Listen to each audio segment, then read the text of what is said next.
to eat that.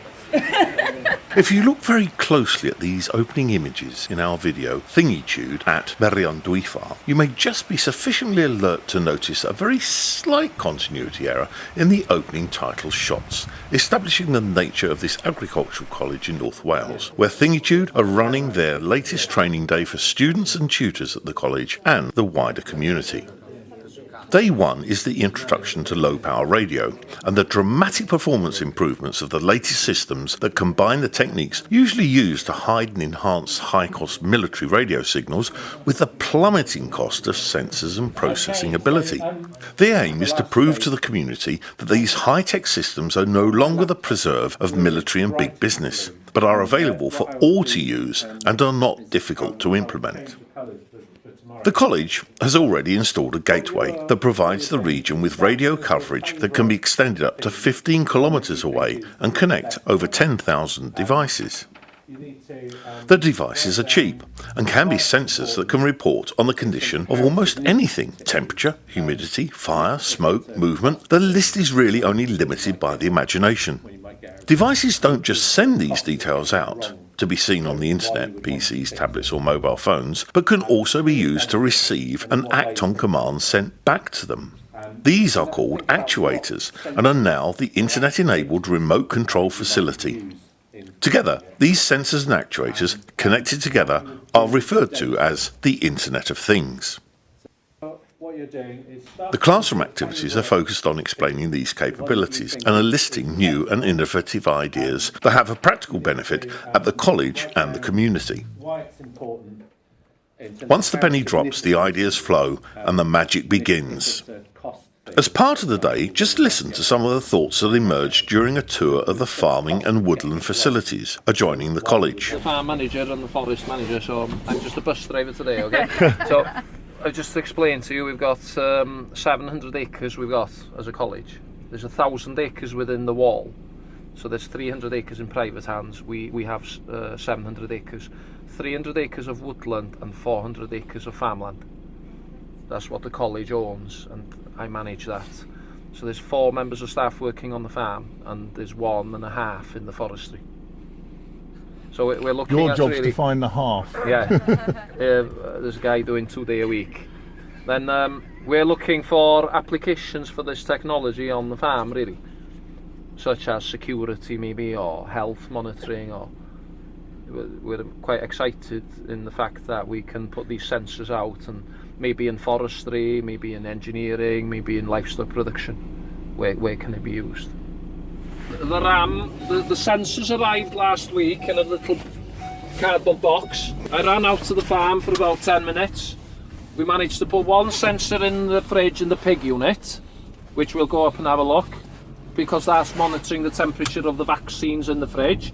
We put another sensor on a Charlie ram lamb, which is in this little paddock here.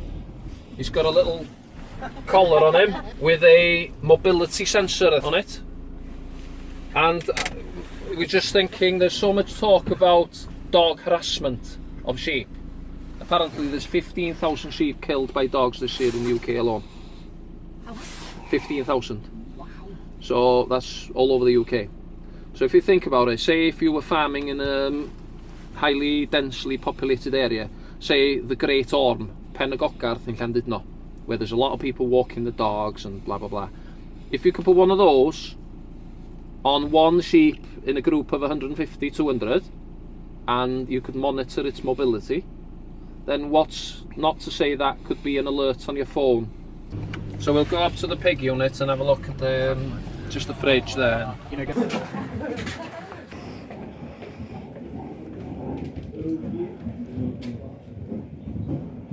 Those 2 rooms you've just come in through are the farrowing rooms, where the sows give birth need to be at 25 degrees plus, whereas some of these finisher pigs are quite comfortable on that 20 degrees.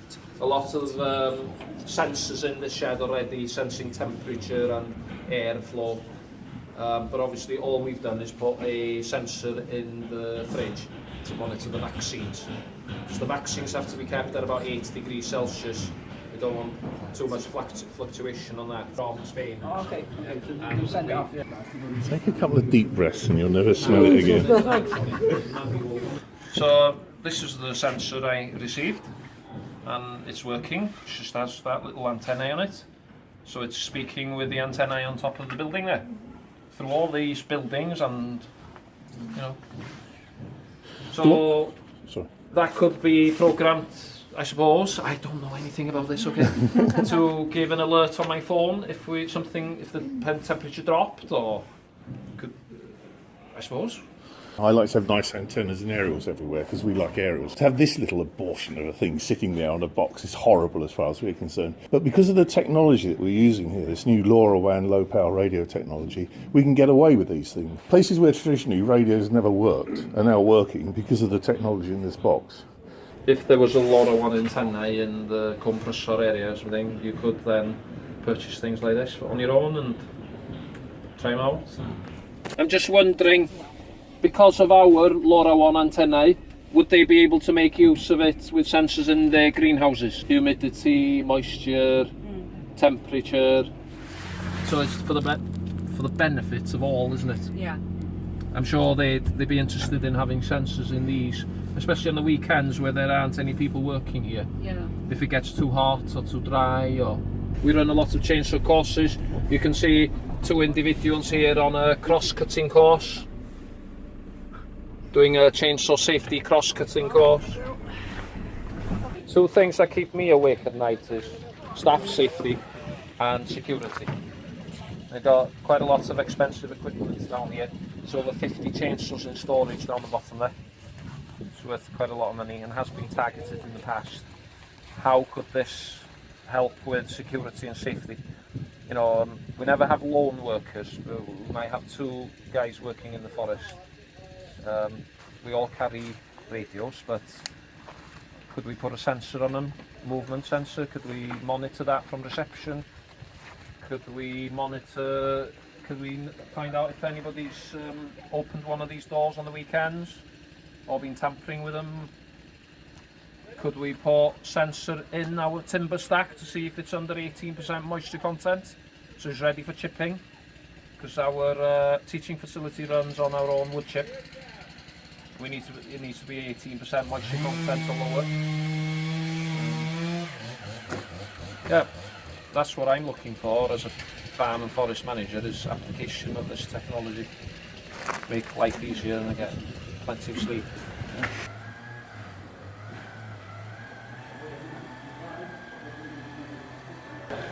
Squirrels. Enemy number one for me, squirrels, grey squirrels. Late 90s, early 2000s, we had massive storms. A lot of oak trees went down in England. They've replanted all that oak and it's all gone to waste. Because they didn't anticipate what the population of grey squirrels was in the UK. They ring back young oak trees, kill them in the winter. And also, we put up hundreds of bird boxes within the Gloucester scheme here in Wales. That's what the whole starts off with, for these little boys to nest in. Who goes after the eggs?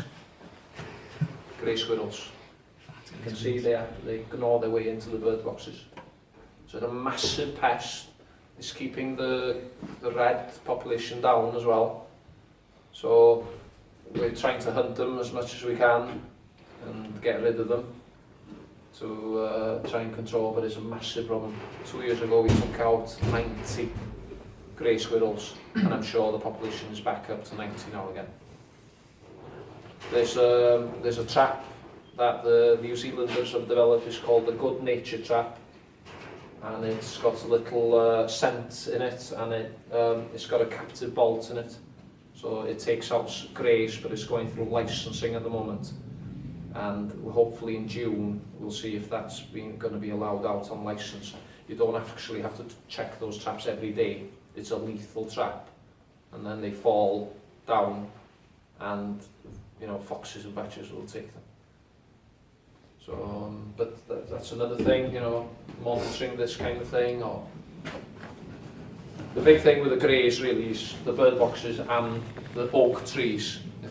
In Wales, if we're going to be planting more timber in the future, especially hardwoods, then there's no point waiting for the tree to grow 10 years and then you get greys coming and rain-backing them all, destroying your investment. So I suppose we could put a sensor or something into this stack or into the trees, see what the actual moisture content is currently. It's got to dry out over summer and then it'll be ready. Otherwise it'll overheat in the stack, in the wood chip stack, and go mouldy, and then we could have a fire. So this is where we come out to some of the farmland, and you can see how cold it is. The grass is grazed pretty tight. Ewes and lambs we've turned out last week.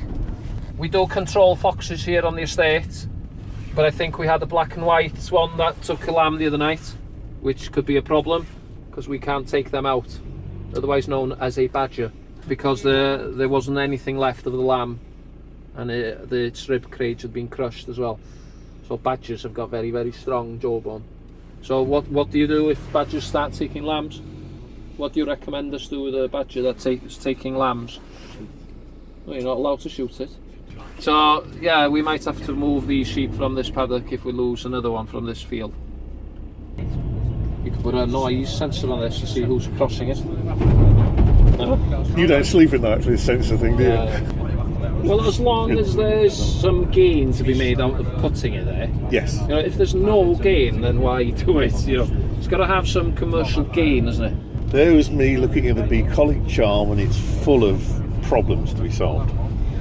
Fam. Yeah. Well, there is always problems, isn't it? That's what we're doing, isn't it? Problem solving.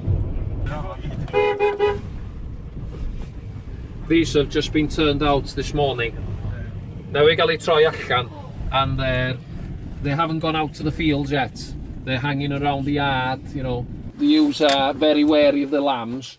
You know, they will work their way out to the field eventually. They've just been turned out.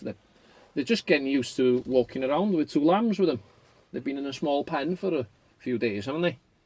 No electronic tags. We don't electronic tag at lambing now,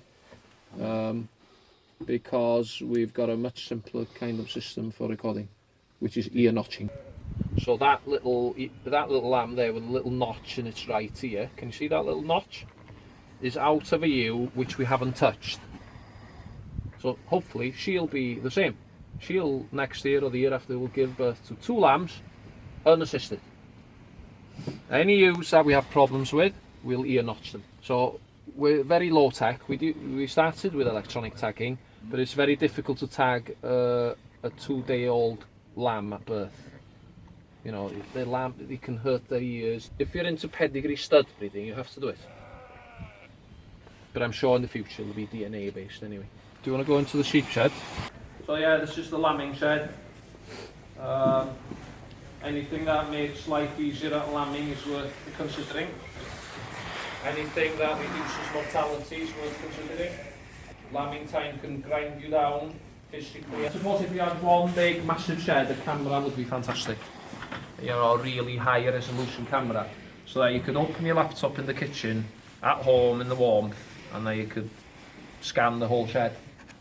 Ideally, you'd want one shed with a camera in the middle, and that you could zone into each pen, and that would save you. That would make life a lot more pleasurable at lambing. Real farming has its underside, but even here, technology has its place. These masts have been installed for walkie-talkie use. Looking around, it seems that even cowmen are radio-enabled. So what have you got in there? Walking around with aerials poking out of their collars. 2 cows.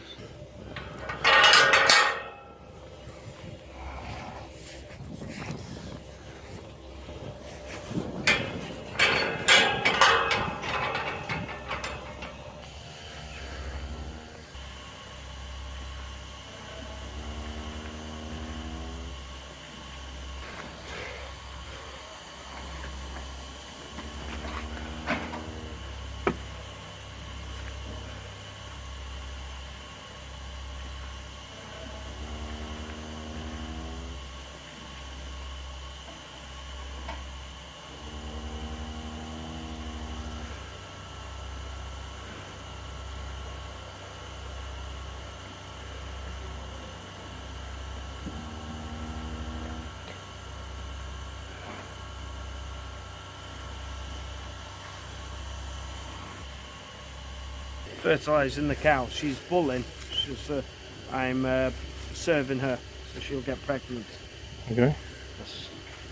And that's guaranteed, is it? No guarantee at all. Just, What's the chances?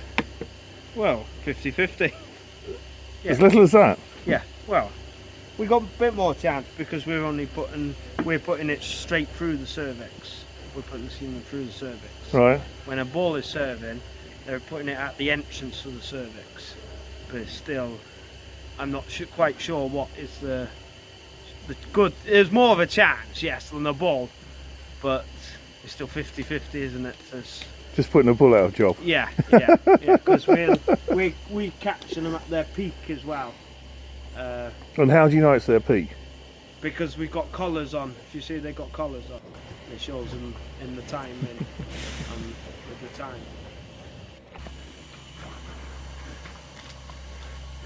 You can enjoy this. Oh. There we go.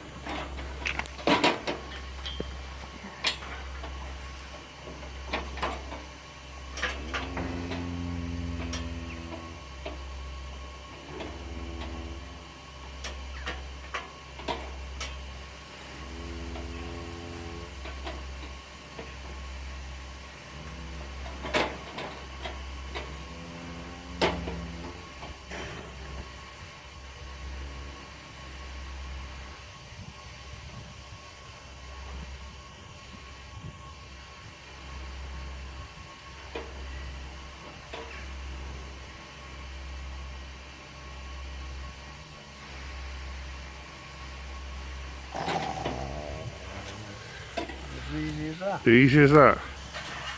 There's no grace in this process, is there? We appear to have strayed slightly off topic here, but moving on to day 2, which had to be postponed due to a heavy fall of overnight snow and the closure of the college. What we have seen here is the community introduction to the lore of Llandrillo, the promise and capabilities of the new technology, and the fertile environment in which we hope many new ideas will flourish. In the meantime, we can leave you with some slow TV and the warmth of contented cattle quietly feeding. Are they lowing?